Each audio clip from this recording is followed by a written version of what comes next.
بسم اللہ الرحمن الرحیم۔ السلام علیکم۔ اکثر لوگوں کو یہ علم نہیں ہے کہ 8 سے 10 سال پہلے تک امیزون پر پاکستانی نیشنلز کو سیلر اکاؤنٹ بنا کر کاروبار کرنے کی اجازت تھی، جو امیزون نے اپنے کسٹمرز کی ہزاروں لاکھوں کمپلینس اور شکایت کے بعد پاکستانی سیلرز کو اپنے پلیٹ فارم سے بین کر دیا تھا۔ اس کے بعد پاکستانی سیلرز وہاں پر اپنا اکاؤنٹ نہیں بنا سکتے تھے۔ امیزون کے فیصلے کی چند ایک وجوہات ہم آپ کو تفصیلاً بتا دیتے ہیں تاکہ آنے والے دنوں میں پاکستانی سیلر حضرات اس طرح کی غلطیاں دوبارہ نہ کریں۔ اگر اس طرح کی غلطیاں دوبارہ کی گئی اور ہزاروں اور لاکھوں کمپلینس امیزون کو پاکستان کے خلاف کسٹمرز کی ملی تو پاکستان کو دوبارہ بھی بین کیا جا سکتا ہے۔ اب آپ کو بتاتے ہیں کہ پاکستان کا امیزون کو بین کرنے کے پیچھے وجوہات کون کون سی تھیں۔ یہ تو آپ سب لوگ جانتے ہیں کہ ہم پاکستانی جگاڑ لگانے اور ہیرا پھیری کرنے کے ماہر ہیں۔ پاکستانی سیلرز نے اپنے آرڈرز میں کم وزن کو پورا کرنے کے لیے پتھر اور سستی وزنی چیزیں ڈال کر پارسل کرنا شروع کر دی تھی۔ امیزون کی ایک ریٹرن پالیسی ہے کہ کوئی بھی چیز اگر کسٹمر کو پسند نہیں آتی تو خریداری کے بعد وہ بغیر کسی وجہ بتائے دیے گئے وقت اور مدت تک واپس کر کے اپنی پوری رقم واپس لے سکتا ہے۔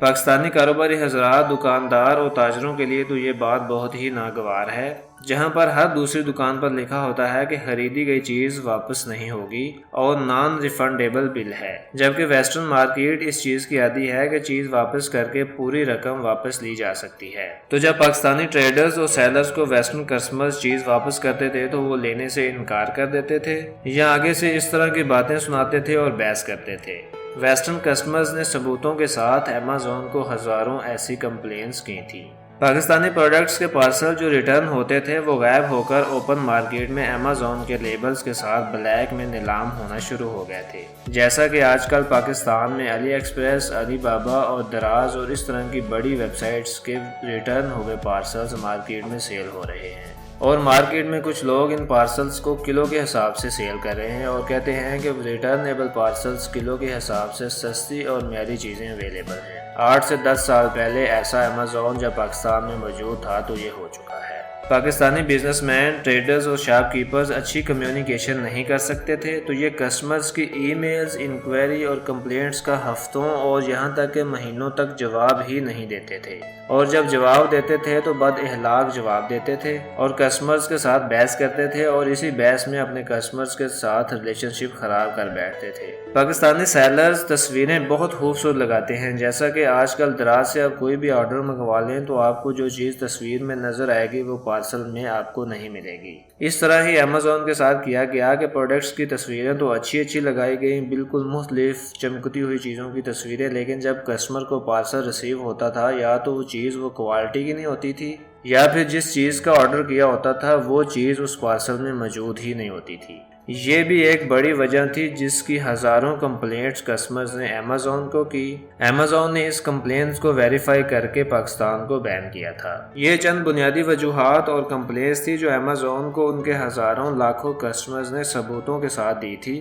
اور جن میں اکثریت پاکستانی نیشنل سیلرز کی تھی۔ ان سب کو ریویو کر کے متعدد بار وارننگ دینے کے بعد امیزون ایگزیکٹو نے فیصلہ کیا کہ پاکستانی سیلرز کو بین کر دیا جائے۔ اس کے بعد پاکستانی سیلرز اپنا اکاؤنٹ ان کی مارکیٹ پلیس پر نہیں کھول سکتے تھے۔ پھر ہوا یہ کہ اس کا حل ایسے نکالا گیا، کچھ ماہر لوگوں نے کسی مامے، چاچے، خالہ، پھپھو کے نام سے جو امریکہ، برطانیہ یا یورپ میں رہتے تھے اور پاسپورٹ ہولڈرز تھے، وہاں پر ان کے نام سے امیزون پر بزنس سیلر اکاؤنٹ کھلوا لیتے تھے اور آپریٹ خود پاکستان سے کرتے تھے وی پی این لگا کر، کیونکہ امیزون IP بھی ٹریک کر لیتا ہے کہ اکاؤنٹ کس ملک سے لاگ ان یا آپریٹ ہو رہا ہے۔ اس طرح بہت سے لوگ اس چیز کی ٹریننگ بھی دے رہے تھے اور پاکستان میں یہ کام ڈکے چھپے چل بھی رہا تھا، اور پروڈکٹس کی انکم بھی وہ امریکہ، برطانیہ یا دبئی کے اکاؤنٹ میں منگوا کر وہاں سے پاکستان منگوا لیتے تھے۔ پچھلے کچھ سالوں سے اس طرح ڈکا چھپا کام پاکستان میں بھی امیزون پر چل رہا تھا۔ اب ہر سالوں بعد اگر امیزون کی منتیں ترلے کر کے یہ اجازت دوبارہ حاصل کر لی گئی ہے تو امید یہ ہے کہ اس بار پاکستانی کاروباری حضرات، شاپ کیپر، ٹریڈر امیزون کا کسٹمر اور کاروبار سے متعلق ہر اصول کو فالو کریں گے اور جلد بازی میں برے رویے، فراڈ اور فوری زیادہ منافع لینے کے چکروں میں وہی حرکتیں دوبارہ نہیں کریں گے